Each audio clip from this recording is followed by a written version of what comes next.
Hello，我係 Matthew。上次咧講完咧喺英國揾樓嘅5個策略之後咧，咁就有朋友咧問我，究竟係揾樓先啦，定係揾學校先？咁所以咧今次咧我就想同大家咧分享一下喺我幫阿仔去揾學校嘅經過啦。第一樣嘢咧，當我哋咧決定嚟英國嘅時候咧，我哋咧都喺度心儀緊唔同嘅城市啦。咁其實咧唔同嘅城市咧都會有唔同嘅考慮，因為咧有啲嘅城市咧其實咧佢哋可能咧嗰個生活指數係平啲嘅。譬如我哋咧揀咗嚟倫敦嘅咧，咁嗰個生活指數咧始終都係貴啲。特別咧喺租住屋企啊或者租住樓盤嘅時候咧，就會比其他城市咧要俾貴啲嘅租金咯。咁所以咧呢一個咧都係一個幾重要嘅考慮。另外咧我覺得咧都係一個嘅重要考慮咧，就係咧英國南部嘅城市咧啲英文嘅口音咧其實咧係容易聽啲嘅。咁以前咧我喺Manchester 讀書嗰陣時候咧，其實咧 Manchester 啊 Liverpool 啊比較北啲嘅城市咧，其實咧啲口音咧都係難聽少少嘅。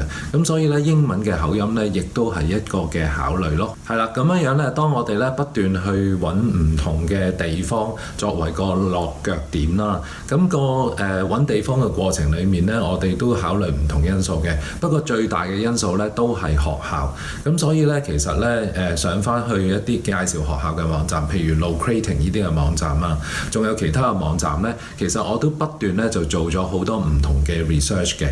咁其實咧就包括到咧譬如咧嗰一個地區咧，究竟有幾多係啲 good 或者 outstanding、upstate 嘅學校啦。咁如果係比較多啲嘅時候咧，其實咧考慮咧都係比較大啲咯。因為咧其實咧你就算心儀一間學校，你最後尾都未必入到嗰間學校㗎。咁所以咧其實咧就要睇返究竟嗰度附近仲有冇其他嘅選擇咧？我哋可以去即係去揀啦。咁譬如咧，如果你嘅仔女咧係讀緊小學啦，咁你就要考慮埋咧，究竟咧附近有冇啲咧配套嘅中學咧，你可以入到去。咁因為咧，如果你就算讀完小學，你都仲係要讀中學㗎嘛。咁所以咧，其實咧就除咗小學以外，你可能都要留意埋咧，究竟附近有冇一啲咧心儀嘅中學咧，你係想考慮咯。好啦，如果咧係準備入政府學校嘅時候咧，咁佢嗰啲嘅學校咧，通常都係有一啲叫做 catchment 嘅，即係你當係校區校網咁樣樣啦。咁呢啲嘅 catchment 咧，其實咧你係要住得好近咧，你先至有大啲機會咧，可以咧被接納去收你入到呢啲咁嘅學校咯。咁但係咧唔同嘅學校咧會因應佢哋有一個嘅 subscription 啊，如果 over subscribe 嘅話咧，其實佢都冇位咧去俾你可以入讀嘅。咁所以咧其實咧你要查一查究竟佢嗰個嘅subscription 去到咩嘅地步啦。同埋咧，其實咧你要睇翻咧，如果佢唔收你嘅時候咧，你仲有冇周邊其他嘅地方咧，或者其他嘅學校咧，你係可以咧即係都報讀咯。咁我哋嗰陣時咧，其實咧就心儀咗一間嘅學校，咁我哋咧就圍繞住嗰間學校再睇下有冇其他嘅學校咧係我哋都值得咧去報讀嘅。咁當然啦，如果你嗰個 council 嗰個地方政府咧比較多好啲嘅學校嗰陣時候咧，其實咧你考慮去嗰笪地方住咧，係其實咧係容易少少咧。就算我即係第一志願失敗咗，我都仲有第二、第三志願去派位俾你去入讀啦。咁所以咧，其實咧揀地區你揀嗰個住嘅範圍咧亦都咧唔好諗住咧係一住獨得咯。咁好似我哋咧嘅例子咧，就係我哋喺香港嗰陣時候咧，我哋就已經成功租到樓啦。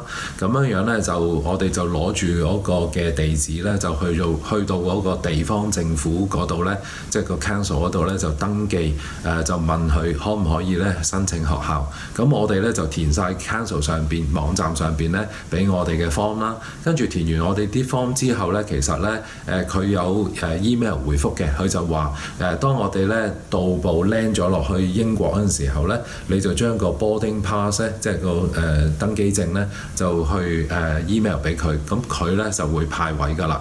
咁最後尾呢，其實佢回覆 email 之後呢，我就喺 landing 咗之後嘅嗰一日呢，就已經將個 boarding pass 呢就已經發咗出去俾 council。咁佢哋非常之快啊！咁我哋landing 嗰日係星期日嚟嘅，咁佢星期一呢，就已經呢將我哋呢頭3個志願嘅第3志願呢，就派咗俾我哋啦。咁但係我咧就再問 council 究竟咧除咗我哋呢個第3志願之外，仲有冇其他學校係 available 啊？咁佢就話翻俾我哋聽咧，其實咧仲有3間其他咧係可以選擇嘅。咁我哋咧就問過下有啲朋友，同埋咧又去做下啲 research， 上網睇下嗰啲學校。最後尾咧我哋咧就冇揀到我哋原本個第3志願，反而咧我哋咧就揀咗咧佢其中一間嘅學校。咁我哋咧後尾咧先至知道嘅嗰間學校咧係全個本區裏面咧幫助學生進步嘅 number one school 嚟嘅。所以咧我哋後尾咧入咗去之後咧都係相當之開心嘅，因為佢幫學生成績進步咧嗰個嘅意欲係好大嘅，所以咧佢係比較適切地咧去關顧啲學生咯。好啦，我想咧講一講咧個過程裏面咧，其實咧你係有3個嘅選擇啦。咁你3個嘅志願嗰陣時候咧，其實咧佢未必派到俾你嘅，但係咧當個 council 去派間學校俾你嘅時候咧，你係可以 accept 或者咧去 decline 嘅。就算你 accept 咗之後咧，你都仍然咧係可以咧繼續 waiting list 咧去等咧其他嘅學校嘅。咁喺我哋嘅認知底下咧，其實咧任何時間你都可以走去個 council 嗰度咧，就去排隊排其他學校嘅。咁好似我哋嘅例子嘅時候咧，其實咧我哋咧就喺9月開學啦。咁我哋9月頭咧，佢冇即刻咧就俾我哋入讀嘅，反而咧佢就即係等咗幾日，開咗學幾日之後咧，校長咧先至咧約我哋第一次見面。跟住咧我哋見完面咧，我哋就走去買校服啦。買完校服之後先至正式入讀咯。咁入讀咗咧幾個禮拜之後咧，原本嘅第2志願咧就聯絡翻我哋咧，就話我哋而家個 waiting list 咧已經排到啦，有位派俾你哋啦。咁所以咧其實咧，就算你入讀咗之後咧，嗰個 waiting list 咧其實都仍然咧係 valid 咧，直至到咧個學年嘅完結㗎。咁所以咧其實你仍然係排隊嘅。咁我哋識有啲朋友咧，其實咧佢就話俾我哋聽，佢哋排到去1個學期之後，竟然咧佢哋原本心儀嗰個嘅第1志願咧就有位咁樣派俾佢哋添。咁所以咧就好視乎個別情況啦。咁我哋咧就冇再轉校啦，因為阿仔都已經開始適應啦，亦都咧習慣啦，亦都覺得間學校幾好啦。咁所以咧我哋咧都冇再咧去轉校啦。咁我想講一講咧，第一日返學咧，其實咧就冇乜嘢做嘅。咁最主要咧就有2個測驗，第一個咧就係英文，第二個咧就係數學。咁樣咧測驗之後咧，可能咧就會介紹下學校，跟住咧學校咧就會因應你嗰個測驗嘅成績咧而幫你去編班嘅。咁一般情況咧，佢哋都唔會太過進取嘅。就算咧你考得比較好咧，咁佢都未必咧係叫做top set 咯。咁其實咧阿仔間學校咧一般咧就有一個叫做 form class 嘅物體。咁個 form class 咧就大約有30人到啦。咁但係上唔同科目咧，其實咧佢都係同唔同 set 嘅人去上堂㗎。咁啊就因應你嘅能力咧，佢就會分配咧你去唔同嘅 set 嗰度咯。雖然咧譬如好似數學咁樣樣啦，佢最初咧入去嗰陣時候咧，可能係叫做 set 2，跟住後尾因為佢嘅成績表現比較好咧，佢最後尾咧都升咗做 set 1咯。咁除咗數學之外咧，都仲有其他嘅科目咧，佢嗰個嘅 set 咧都係有調動嘅。咁所以咧又唔需要太過擔心咧，去入學嗰陣時候咧個 set 係低啲。咁其實之後咧都會咧因應你嗰個能力咧會升翻嘅。咁樣咧，我覺得咧一個咧就比較強差人意嘅咧就係個 school lunch 啦，因為個 school lunch 咧就比我想象中咧就比較少嘢食啊。雖然咧你自己俾錢，但係佢提供我個嘅選項咧就係比較少咯。阿仔話翻俾我哋聽咧，其實咧如果係肉嘅話咧就淨係得雞嘅啫，逢星期五咧就淨係得 fish and chips，連其他肉都冇嘅。咁所以咧呢一樣嘢咧都係比較強差人意啦。一般情況咧，佢可能有啲印度飯啊，咁啊有啲雞。跟住咧，你係可以買三文治，咁就完咗㗎啦。磅零2磅，咁啊視乎你飲唔飲嘢。如果飲埋嘢咧，可能咧就2磅零咯。校服方面咧，其實咧就感覺幾貴嘅，因為咧除咗你個校褸啦，跟住你可能咧啲西褲啊、恤衫啊、運動衫啊、冬天夏天嘅運動衫啊，咁你都要買嘅。咁除此之外咧，因為佢始終會喺啲草地踢波咧，咁你都係要買咧啲即係足球嗰啲波缽咯。咁所以咧依啲加埋咧，其實咧200磅嘅校服錢咧，你都係走唔甩㗎啦。咁而家阿仔呢間學校咧就係距離大約咧行路咧就30零40分鐘嘅路程啦。咁如果咧你搭車嘅話咧，我哋就冇好直接嘅方法，就只可以行10分鐘，搭10分鐘，再行10分鐘。咁所以咧最後尾咧其實咧都係半個鐘頭嘅路程。不過咧其實咧都已經係好 OK 㗎啦。同學方面咧，其實咧佢而家好多同學，成間學校啦，就有20幾30個家庭係由香港嚟嘅，咁所以咧你就當咧大約有30個香港學生到啦，咁佢同級嘅咧就有6、7個香港學生啦。咁一般情況其實佢學校咧真係多種族得好緊要嘅，白人咧其實係偏少嘅，譬如印度人啦、東歐人啦、非洲人啦，其實咧加埋咧，其實咧係好多唔同國家嘅人。